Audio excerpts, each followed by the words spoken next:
Today I was going to do a little run at the primal aspects of human nature. Was just kind of looking for a topic to shoot a video about, and I shot a friend a text and asked, I was like, okay, what's a 5-minute video idea? They came back with everybody has a wild animal inside which can be tamed and accomplish great things. So it's like, okay, I can do something on that. So where I would like to go with that is, I guess, the idea that a lot of people subjugate, or we are often taught to subjugate, some of our more primal instincts, and that definitely gets in people's way.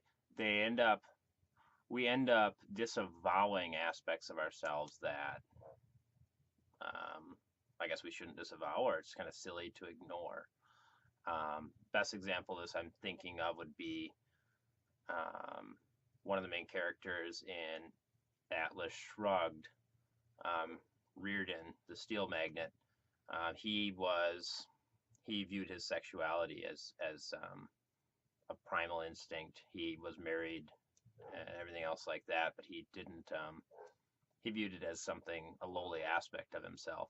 So it's just kind of interesting to have a character like that, that's so strong, successful in so many different ways. But one of the things that the author is shooting for there is the idea that an aspect for himself that he could have enjoyed better, or something in his life that he could have enjoyed better, um, he never did because he viewed it as some primal animal instinct that he was above, or that he was, not that he was above, that he was sinful to partake in. It was like a sin that he couldn't, the fact that he couldn't actually get past it.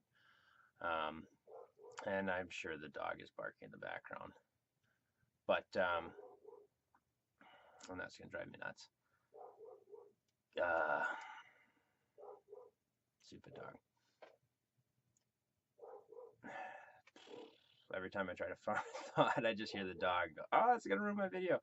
Um, so besides Reardon that way, I just think that, like, the general thought, when you think of what is a normal person doing, or when you think of normal functional society, and then you see the exceptions when there's bad news that hits a town, or bad news that hits the national news, or anything else like that, um, I found it more and more understandable and reasonable to consider and just go back as well. What is normal within human history? Is this act of aggression, or this, transgression, whatever it may be, is that something people would have done 1,000 years ago, 100 years ago, 5,000 years ago? Like, is it a commonplace occurrence in history? Um, would hunter gatherers per se have done it? And it's like, okay, yeah, that's pretty common. So we don't like it as a society, so we can still say it's ethically wrong. But should we really?